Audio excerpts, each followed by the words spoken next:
Boa noite a todos. Sejam todos muito bem-vindos. Boa noite também aos nossos amigos internautas. Hoje sentimos honrados com a presença do palestrante José Amaral. Ele é filósofo por formação, um dos oradores mais requisitados do movimento espírita e também um renomado palestrante. Seja bem-vindo, nosso querido amigo José Amaral. Boa noite, pessoal. Que bom estar aqui com vocês novamente. Agora em série, terça-feira da semana passada, hoje. Vocês vão cansar. Mas o tema é uma delícia. O de hoje é um... Quando a gente estuda parábolas de Jesus, a gente fica feliz porque a gente começa a entender com mais profundidade aquilo que às vezes no passado a gente lutava com unhas e dentes para tentar entender e decodificar, e ficava cada vez pior porque a gente ficava no ar, a gente não sabia fazer as análises corretas. Graças aos amigos espirituais, graças aos espíritos, a gente tem uma visão de lá para cá. E aí fica tudo mais fácil, fica tudo mais tranquilo, a gente entender como que Jesus conseguia colocar ensinos extraordinários, enormes, que podem alterar significativamente o rumo das nossas vidas em pequenas histórias que à primeira vista parecem sem sentido, mas que aprendendo a ter as ferramentas adequadas para fazer a decodificação, o sentido cai como uma luva e fica tudo muito claro, muito cristalino, para a gente entender como é que aplica isso na nossa vida cotidiana. Fica muito fácil, fica muito gostoso. E é por isso que quando fala de parábolas, eu adoro, porque dá um certo trabalhinho para a gente ir lá, pesquisar, tentar entender, mas na hora que acaba de compreender, na hora que fecha o sentido, na hora que fecha o ciclo, é a mesma coisa da gente, quando na infância, a gente descobre a figurinha 106. Vocês sabem qual que é a figurinha 106 do álbum El Cid? Alguém lembra disso aqui na infância? Quem lembra pode começar a rezar, porque isso é lá da década de 60, no final da década de 60. El Cid, a figurinha 106, eu achei ela na rodoviária antiga, lá no centro da cidade, e dei pulos de alegria, porque ninguém achava que a figurinha. Então a gente fica se sentindo feliz assim. A parábola dos trabalhadores da vinha, ou a parábola dos trabalhadores da última hora, ou do patrão generoso, tem um monte de nome. Mas aqui, para a gente entender, vamos ficar com a parábola dos trabalhadores da vinha. Está no capítulo 20 do Evangelho segundo o Espiritismo, os trabalhadores da última hora, e também, por coincidência, está no capítulo 20 de Mateus. Quando começa o capítulo 20 de Mateus, já começa com essa parábola. E é extremamente saudável para nós espíritas sempre lembrar no início de uma parábola o seguinte, que Jesus, quando propõe uma parábola, ele não fala do que ele fala. Deu para entender? Ele nunca fala do que ele está falando. Ele fala do mundo espiritual, das mensagens que ele veio trazer, da boa nova, do Evangelho. Ele faz exatamente alusão ao modo de ser espiritual. Então, quem tentar entender uma parábola pelo ponto de vista material, já dançou. Não vai entender, porque se você não souber fazer a tradução para a visão espiritual, simplesmente você perdeu o fio da meada. Aliás, quando ele começa, porque o reino dos céus é semelhante a. Toda vez que ele fala, o reino dos céus é semelhante a.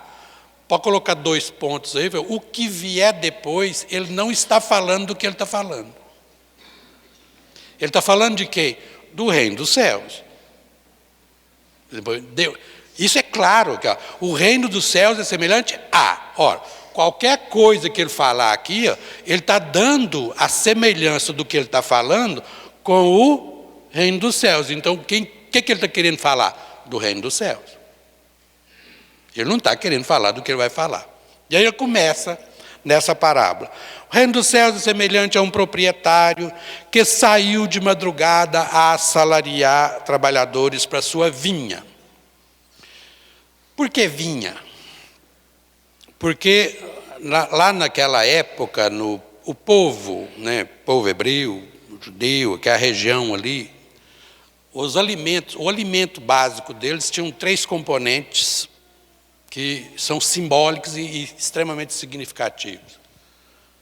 Uma era o vinho, outra era o peixe, fonte de proteínas, e o outro era o trigo ou fonte de carboidrato.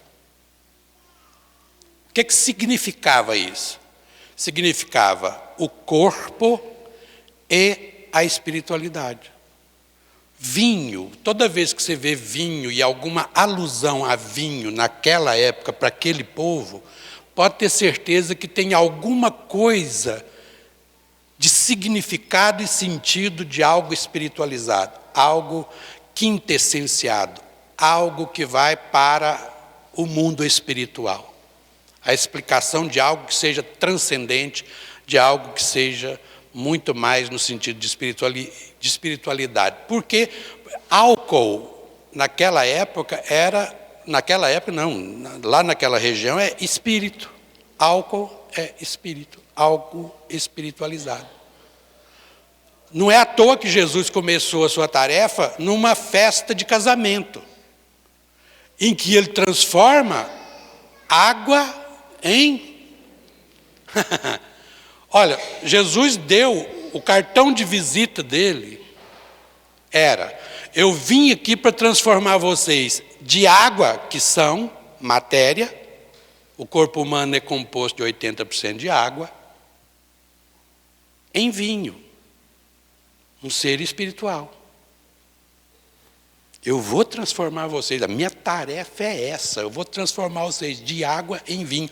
E isso ficou tão marcado na nossa história que hoje, quando você vê uma pessoa transformando demais da conta, radicalizando na transformação, você vai: fulano mudou da água para o vinho. Isso está no nosso arquétipo. Está lá na nossa história. Então, cara, quando você vê, por exemplo, falar de vinha, obviamente está falando o quê? Está falando no trabalho que nos levará a aquilo que seja o mais espiritualizado possível. A vinha é o trabalho do bem, o trabalho da compreensão do que é ser um espírito, o trabalho e a compreensão plena do que é ser um ser espiritual no projeto evolutivo, na sua trajetória evolutiva. Entendeu isso? Beleza. Então nós vamos começar. Então ele saiu para assalariar trabalhadores, para trabalhar na sua vinha, e feito com os trabalhadores um ajuste de 1 denário por dia, por jornal, por um jornal, quer dizer, a jornada de trabalho de um dia era paga com 1 denário naquela época. Até hoje a gente tem mais ou menos, e é um salário extraordinário, porque se você pegar como referência aqui o denário daquela época, 1 denário naquela época dava para você comprar 8 quilos de pão. 8 quilos de pão. É mais do que hoje, porque hoje, se você pega um salário, vamos botar aí R$900, mais ou menos, um salário hoje. Quanto que é o salário hoje? 900? 900, vamos dividir por 30 dias. Geralmente, né, dias de trabalho é 25 só, mas vamos botar 30. Dá R$30 por dia, não é? Quantos quilos de pão, esse pão de padaria? Deve ser uns 10 conto o quilo, dá 3 quilos. Gente, nós estamos ganhando menos 5 quilos de pão, hein?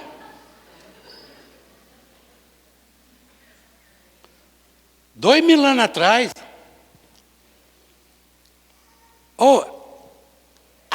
A pujança do significado das coisas é exatamente. Então, e outra coisa, salário naquela época e muito antes, você pega em Deuteronômios, por exemplo, o salário é coisa sagrada. O trabalhador é digno do seu salário. Quem trabalha precisa e tem que receber ao término antes que o dia acabe. Olha para você ver a seriedade que era um trabalhador e a relação, né, trabalho e senhor. Ele tinha que pagar antes que o dia terminasse. Por quê? Porque o trabalhador precisava desse dinheiro para a sua sobrevivência. Então, Jesus pega nisso para nos ensinar coisas extraordinárias. Vamos pegando aqui. E feito, então, um ajuste com os trabalhadores de 1 denário por dia, mandou-os para a sua vinha. Tendo saído, obviamente a gente tem que entender o seguinte, eles começavam a trabalhar naquela época quando a luz surgia, e era em torno de 6 horas da manhã. 6 horas da manhã, então, era a primeira hora do dia, a primeira hora para o trabalho. E terminava 6 horas da tarde, que era a última hora de trabalho. Então, as 12 horas de trabalho, porque tinha claridade, e 12 horas de escuridão, que era para o seu descanso e o convívio na família. Então, isso era muito respeitado na época. Então, ele saiu na primeira hora, 6 horas da manhã, provavelmente, saiu na terceira hora, que lá pelas 9 horas, mais ou menos, e foi à praça para arrebanhar trabalhadores. Pessoal que precisava do trabalho, pessoal que era trabalhador, né, por dia, diarista naquela época, eles ficavam numa praça, era um ponto de referência onde os trabalhadores se encontravam. Então, quem precisava de trabalhador ia lá. Eu me lembro disso, que existia até há pouco tempo, mas era com estivadores ou chapas, né? A gente chamava de chapas de caminhão. Hoje em dia, a gente eu acho que nem vê falar disso mais, ou eu estou fora do mercado, não sei mais ou menos o que acontece isso. Mas o pessoal ficava num determinado local que você ia lá e contratava por dia ou por tarefa. E aí, acabava a tarefa, pagava o indivíduo e ia embora. Certinho? Então, esse indivíduo foi lá na terceira hora, que é por volta de 9 horas, foi à sexta hora, por volta de meio-dia, foi à 9ª hora, por volta de 3 horas da tarde, e à 10ª hora, ou seja, na 11ª hora. Ou seja, ele estava contratando, e o interessante é que na hora que ele vai na 10ª hora, presta atenção, eu vou resumir, porque senão vai ficar tomando muito tempo da gente. Aí, na hora que ele chega na 10ª hora, faltando 1 hora só para terminar a claridade e encerrar o dia de trabalho, ele encontra o pessoal lá na praça. E chegou lá e já falou, mas por que vocês ainda estão aqui ainda sem trabalhar? Ninguém veio aqui para contratar a gente, ninguém veio aqui para assalariar a gente, então a gente está aqui, aguardando. A gente está aqui, esperando. Eu falei, não, então vai trabalhar na minha vinha. E levou-os para a sua vinha, e lá eles trabalharam e termina a jornada de trabalho. Aí então ele chama o seu mordomo, e vira para o mordomo e fala assim, pague a todos eles, mas comece dos últimos. Os que chegaram por último, comece por eles e pague 1 denário a cada um. Aí, na hora que pagou o primeiro, que trabalhou só 1 hora por dia, os que estavam trabalhando desde cedo já cresceram o olho desse tamanho. Mas não, aí não. Vamos ver, nossa, os caras ganharam 1 denário, nós vamos rachar os bicos aqui hoje. Não, né?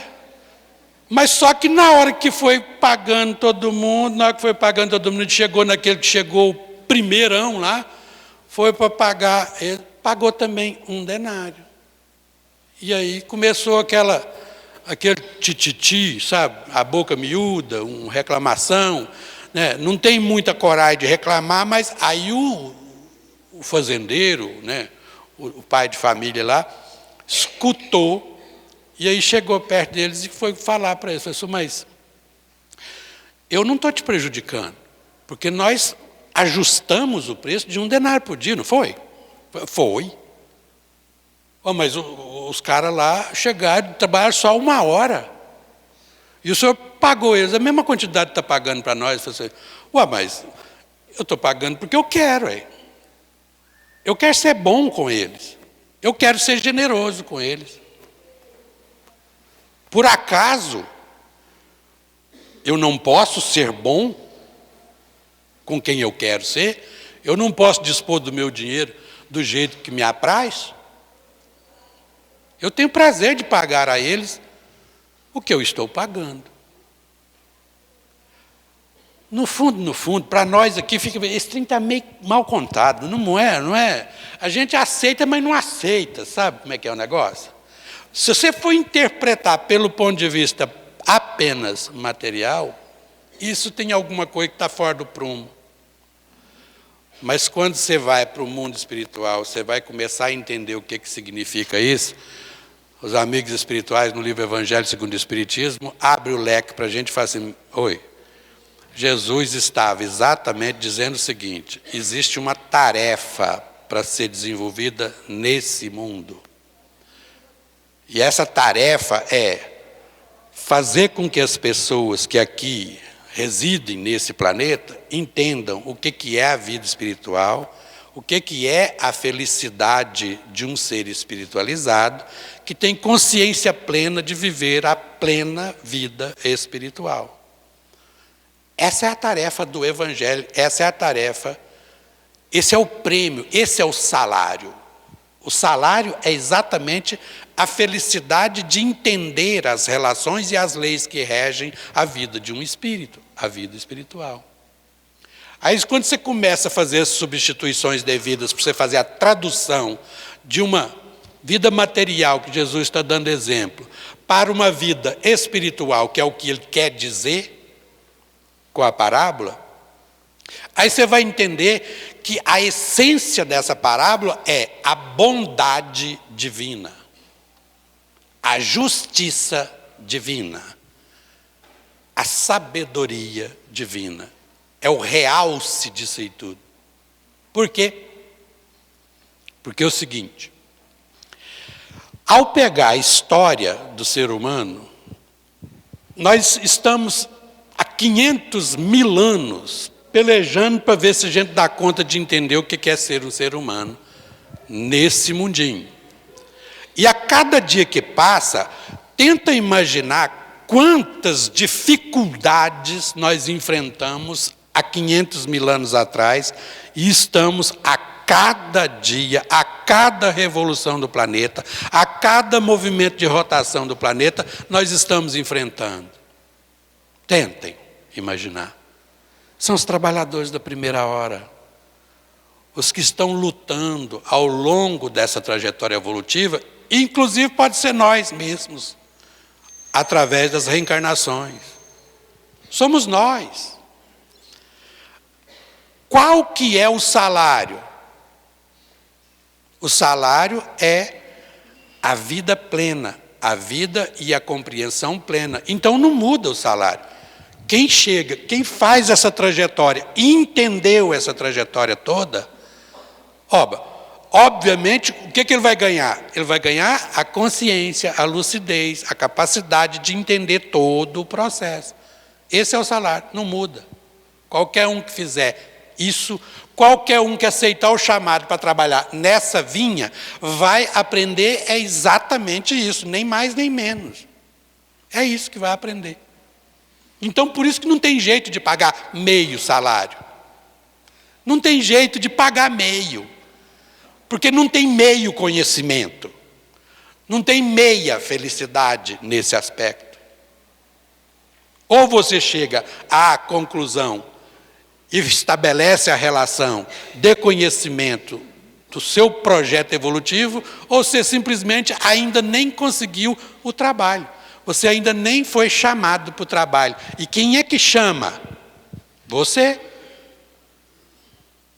É você mesmo que chama. E outra, por que bondade divina? Porque, olha aqui, ó, se fosse eu também fazia a mesma coisa, sabe por quê?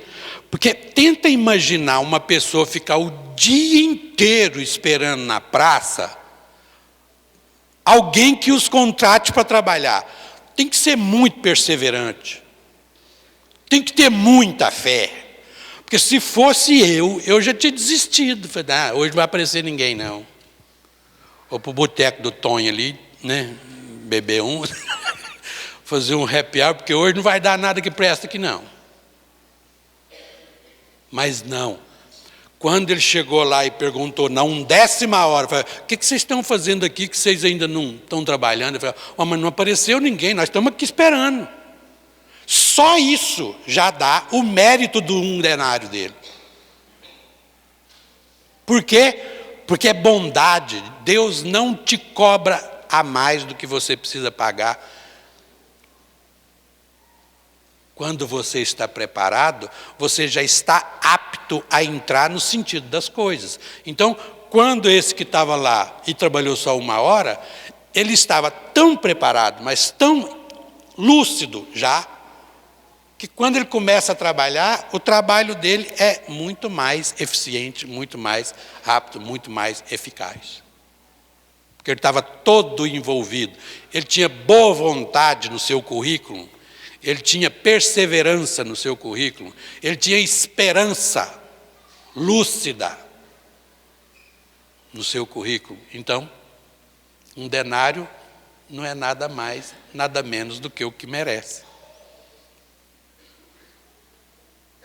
Bom, quando a gente começa a entender dessa forma, então, colocando os pingos nos is, é o seguinte aqui, ó. Um pai de família é Deus. Troca lá, para entender melhor. A vinha é toda criação divina. O universo. Se você quiser colocar, por exemplo, em termos de mundo, né, como o planeta Terra, pode. Se você quiser criar um universo mais restrito em determinadas questões, ali você vai estabelecer qual que é o parâmetro da sua compreensão do que seja essa vinha. A vinha pode ser a sua casa, o seu local de trabalho, a escola, a sociedade onde você está inserido, ou o universo, propriamente dito. A vinha é o local onde a gente trabalha. É o local onde a gente vai produzir, onde a gente vai envidar esforços, superar todos os obstáculos para criar e saborear e vivenciar uma vida espiritualizada. O vinho é exatamente o alimento espiritualizado. Mais uma vez, toda vez que a gente fala nisso, o exemplo que Jesus coloca é exatamente a parábola do bom samaritano.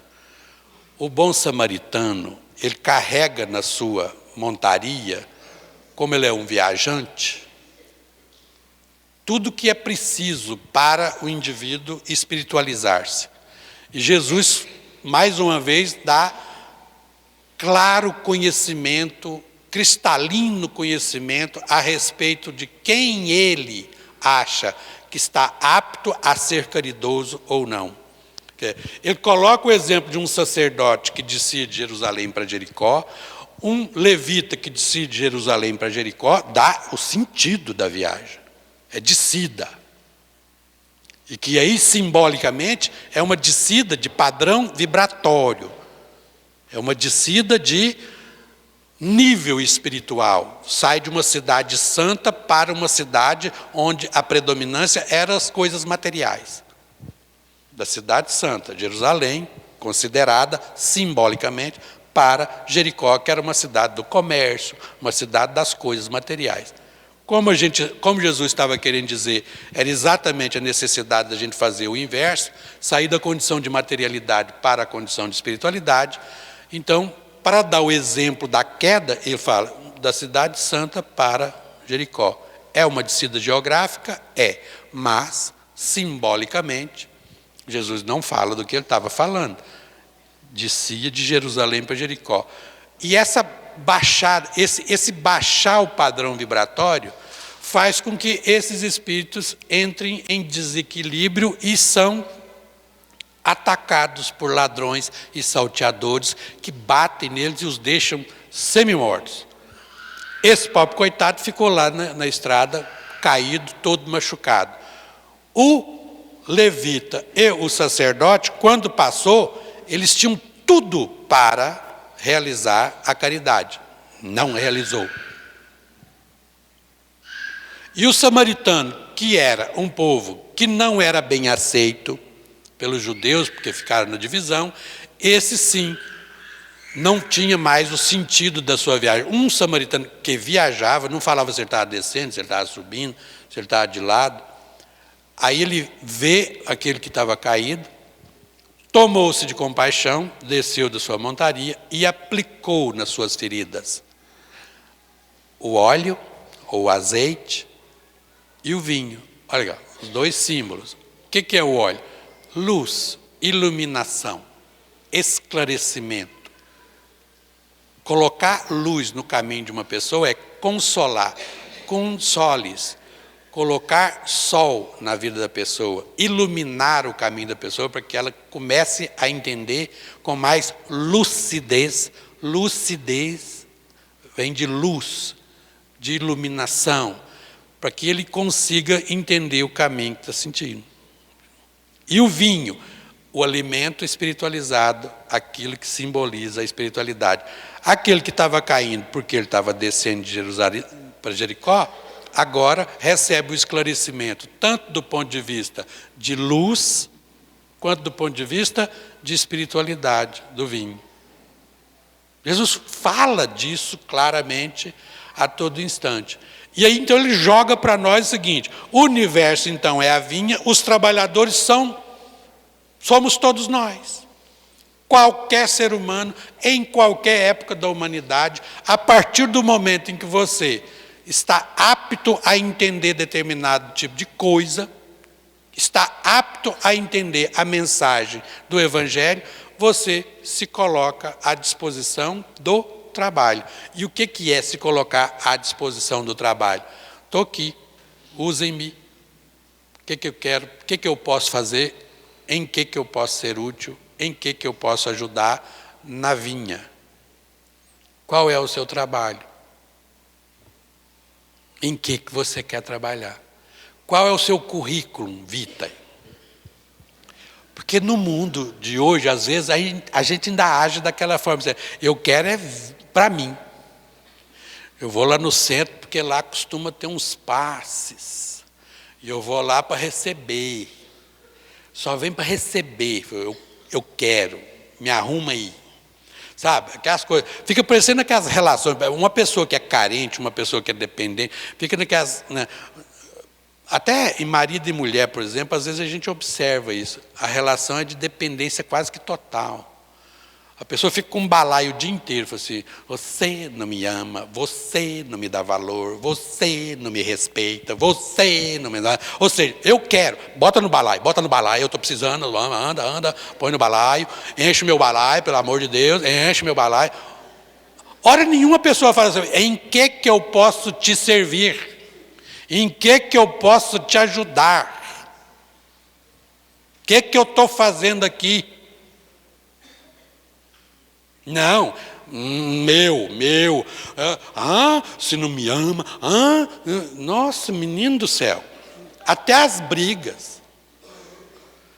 Nas brigas você começa a perceber que é um festival de você não me deu isso, você não me dá aquilo, você não me dá aquilo, ou seja, é só receber? Como dizia meu pai, que era filósofo de roça, é só venha a nós, vosso reino, nada. É só venha a nós, vosso reino, nada. A pessoa não quer ir até o outro. Ela não quer ceder nada. Então, quando é que a gente vai ser chamado para trabalhar? Ora, não vai passar ninguém na sua rua para te chamar para trabalhar, não. É você que tem que se colocar como voluntário. É você que tem que se colocar como uma pessoa responsável pela sua trajetória evolutiva. É você que tem que levantar a mão e falar, eu estou aqui, ó. Eu quero trabalhar. E André Luiz fala, quando o trabalhador está pronto, a tarefa aparece. É só você falar, quer trabalhar, quer apostar quanto? Se menos de meia hora, não vai aparecer alguém te convocando para você fazer um trabalho. É só o seu coração abrir no sentido de eu quero ser um trabalhador da vinha. Eu quero ser um trabalhador para contribuir com a minha parte, a minha cota de participação na melhoria desse mundo.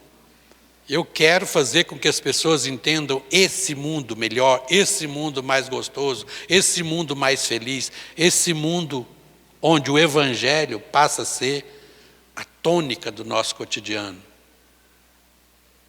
Eu quero participar. Não, a pessoa fica amoitada, fica lá, deitada, e às vezes sentindo dor, porque está deitado o dia inteiro.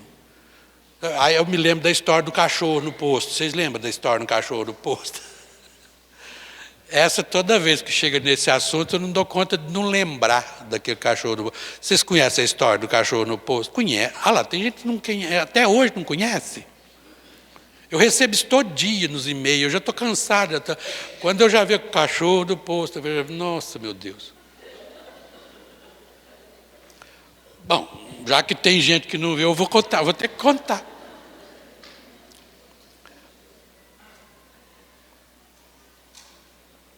Olha que chique, chá. O cara chegou para abastecer o caminhão dele num posto, desceu, pegou a bomba, colocou lá, olhou, tinha um velhinho sentado num caixote assim, e ao lado dele tinha um cachorro deitado.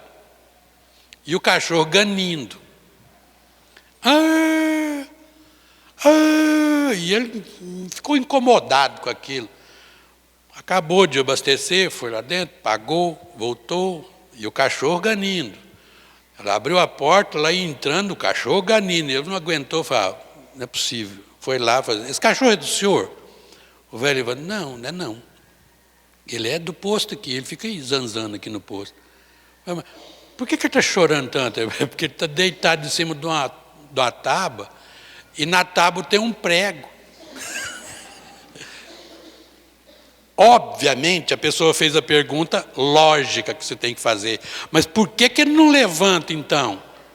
Aí o velhinho deu uma resposta sábia. Talvez porque a dor ainda não chegou num nível que o faça se levantar. Somos nós, deitados em berço esplêndido, esperando a morte chegar e reclamando com balaio, põe aqui, eu quero, me ame, me faça isso, me faça aquilo, e chorando e ganindo, a vida é ruim. Alguém vai parar nesse posto abastecer e perguntar por que você não levanta e age para promover a sua felicidade, a sua redenção, a sua luta lúcida, consciente, digna. Vai esperar a dor chegar num ponto que, na hora que sangrar, você fala, menino do céu, agora o trem ferveu aqui. Ué. Agora vai ser preciso levantar, ué. Agora doeu, ué.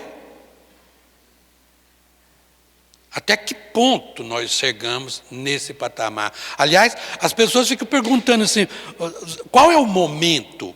Né? Os palestrantes, o pessoal me confundia com um palestrante de motivação. Aí eles falavam, Zé, qual é o melhor momento? As perguntas chaves, né? Qual é o melhor momento da sua vida? Qual é o melhor momento da sua vida? Eu pergunto para vocês, eu transfiro a pergunta para vocês. Quem responde essa pergunta está bem, em termos de motivação. Qual é o melhor momento da sua vida? Qual é o momento mais importante da sua vida? Agora. Porque o ontem já passou, o amanhã ainda não chegou. Então, agora é o sentido que está na sua vida. Você está no envio. É onde o ser se encontra sendo. O ser se encontra sendo agora. E agora você tem poder de escolha. Ou fica deitado na tábua de prego, ou levanta-se e vai à luta. Vai ser um trabalhador da vinha. Ou senta e fica igual o cego de Bartimeu, esperando a vida passar, dependente, sem enxergar nada. Aí, a segunda perguntinha básica é: qual a pessoa mais importante da sua vida?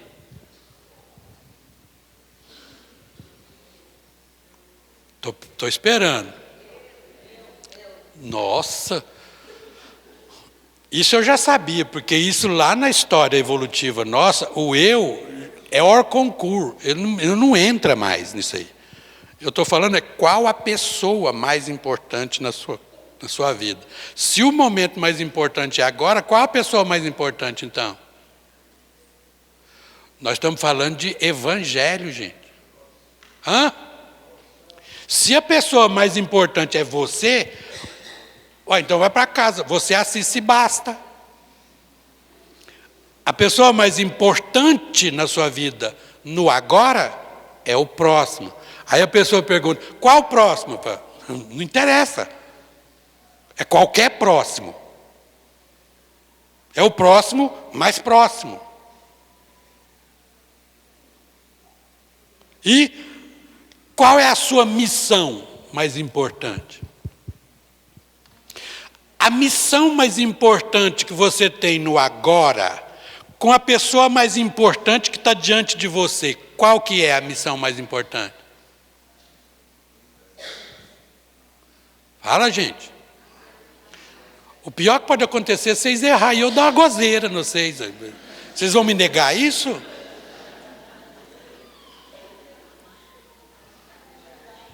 A missão mais importante é amar a ponto de fazer essa criatura feliz.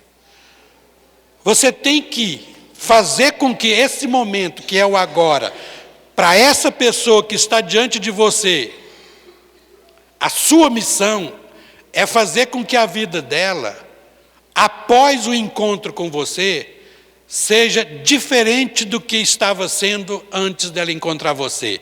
No ponto crucial de transformação, você fez com que essa criatura fosse para casa mais feliz do que ela estava. Se você conseguir fazer isso, você está na 1/10 hora fazendo o trabalho real, sincero, honesto, digno, e vai receber o seu salário na íntegra. Vai receber o seu salário na íntegra. Agora, só que tem uma coisa. Para você saber que dá conta de fazer isso, faz um testezinho pequenininho, que eu proponho para vocês aqui agora. 3 perguntinhas. Você já está na vinha trabalhando? Você já está trabalhando na vinha? Você já se considera um trabalhador da vinha?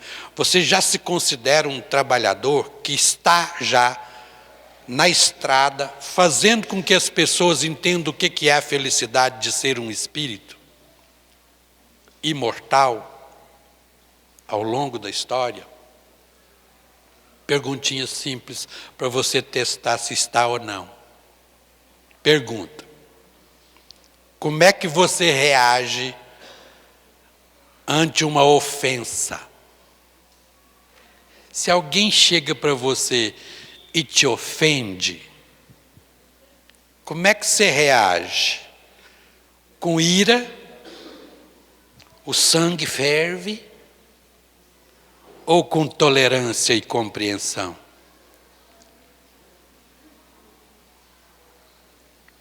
Eu não quero nem que vocês respondam, porque senão vocês vão denunciar coisas graves aqui. É só ir pensando nisso aí. Como é que você reage ante uma ofensa?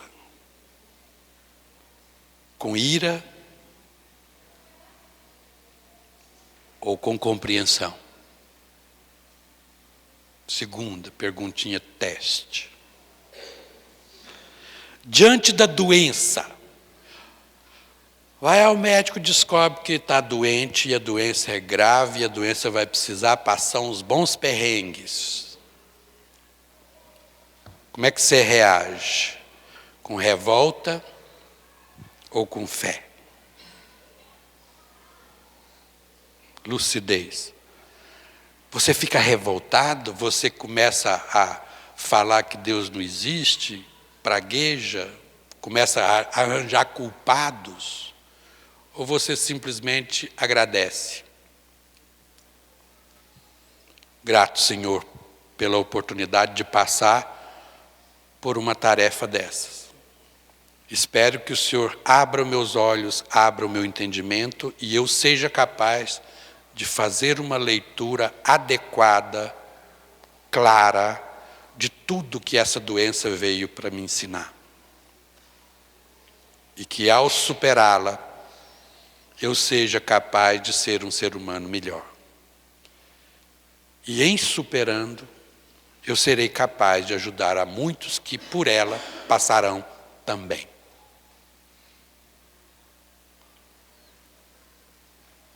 E a terceira, essa é boa. Essa agora você vai ficar encafifado e vai para dever de casa. Diante da morte, você se desespera ou você compreende e age como um espírito imortal?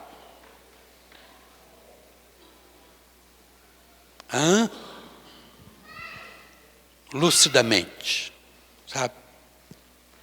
Pessoa que sabe o que está acontecendo e a pessoa que não lida apenas com os imediatismos da vida, mas sabe interpretar a vida de acordo com as lições que Jesus ensinou para nós.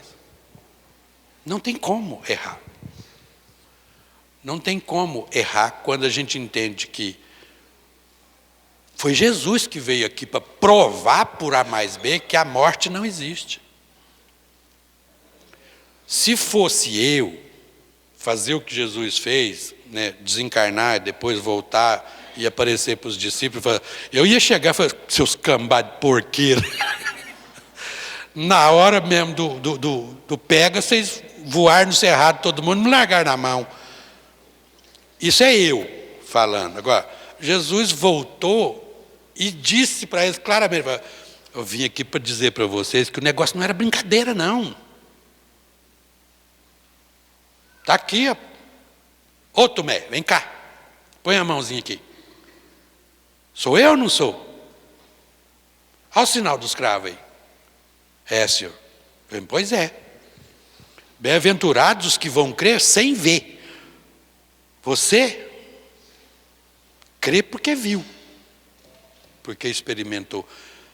Mas aqueles que estão no envio da tarefa e já conseguiram entender, já se tornaram sujeitos da própria história, já são capazes de assumir o controle da própria história e dizer, a minha vida, a partir de agora, eu vou vivê-la do ponto de vista espiritual e estou encarnado temporariamente numa experiência extremamente significativa, extremamente útil, extremamente agradável de aprendizado contínuo.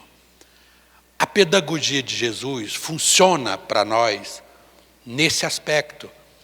Ela esclarece, coloca às claras as nossas experiências e como as nossas experiências precisam ser vivenciadas no nosso cotidiano, nós não precisamos ter medo.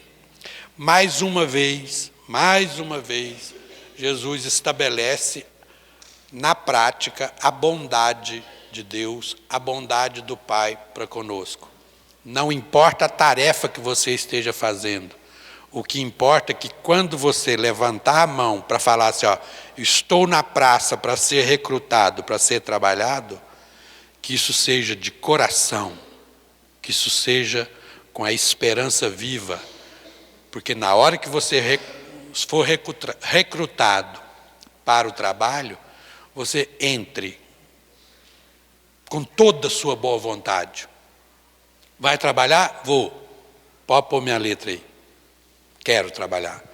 E você será um homem de boa vontade e será abençoado e bem-aventurado por isso. Todos nós temos que escolher em algum momento a nossa tarefa. Qual a tarefa que você quer desempenhar? O que é que você levará como currículo vitae, na hora que alguém chegar para você, após a sua morte, na recepção? Cadê suas credenciais? Cadê suas credenciais? E aí você tem que levar em consideração toda a responsabilidade do seu trabalho. E eu vou finalizar o seguinte: a gente não dá muita importância nessa coisa de responsabilidade de trabalho. Só que a gente pensa que a gente vive uma vida, e essa vida vai simplesmente levando, e a gente não preocupa com detalhes do nosso viver. E às vezes isso aí faz parte da nossa história. Tem uma historinha, que eu não sei o autor que é, não sei aonde que eu li isso, que é a história da responsabilidade, o sentido de responsabilidade, o sentido de capacidade que o indivíduo tem de assumir-se enquanto um operário, um trabalhador, né, considerado da última hora. Por quê?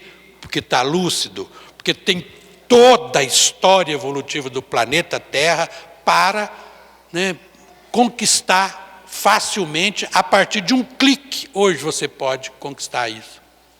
Quantas informações você não tem acesso hoje? Que facilidade nós temos hoje para realizar um trabalho a partir de um clique? Quanto hoje nós podemos fazer? Então a gente simplesmente age e trabalha e passa a vida sem preocupar com nada.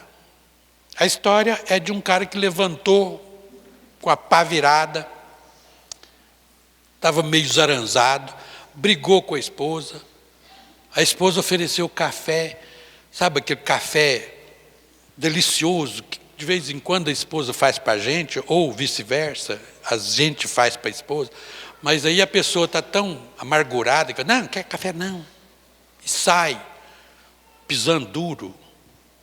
E principalmente as mulheres dão muito valor nesses trem, assim, sabe? Cafezinho, conversinha, depois vai despedir no portão. Se tiver um beijinho, então, nossa, que maravilha! Beijinho no portão é o suprassumo. Principalmente se tiver uma vizinha olhando, aí que ela quer mesmo, porque você acaba de dar o beijinho aqui, e depois ainda olha para a vizinha, bota a mão na cintura e fala, esse é meu, vai procurar um para você. Esse já tem dono. Esses detalhes, o cara saiu zaranzado, pisando duro, pegou o ônibus, não conversou com ninguém, bruto, esbarrodando todo mundo, entrou no local de trabalho, trocou de roupa, foi para sua mesa de trabalho, fabricava parafusos de segurança. E ele trabalhando ali, nenhum dos colegas foi cumprimentado por ele, e os colegas já estavam até preocupados, falaram, fulano está esquisito hoje, pá virada. E ele fazendo e pensando, portanto que eu estou ganhando, também está bom demais da conta. É o trabalhador que depois vai exigir um denário sem merecer. Porque não estava envolvido, não estava com a boa vontade.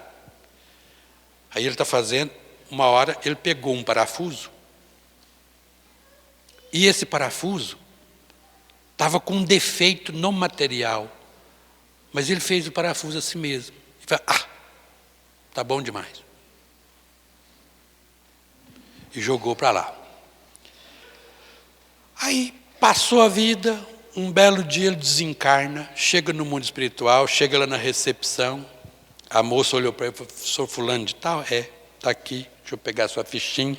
Pegou a fichinha dele e falou, na fichinha do senhor aqui está dizendo que o senhor matou 40 pessoas. Ele falou, você está doido, menino? Nunca matei nenhum mosquito. Nunca. Esse trem está errado. Eu falei, não, aqui não erra, não. Aqui não erra não, moço. E depois dessa vez vocês enganou demais da conta, porque eu não estou doido. Eu nunca matei ninguém. E ele falou assim, então o senhor vai ter que conversar com... Levou ele numa sala, tinha um senhor lá, bonito, uma túnica bonita, cabelo comprido, grisalho. Para ele, está questionando a ficha dele. Ele falou, não, senta aí. Vamos conversar. Ele sentou-se.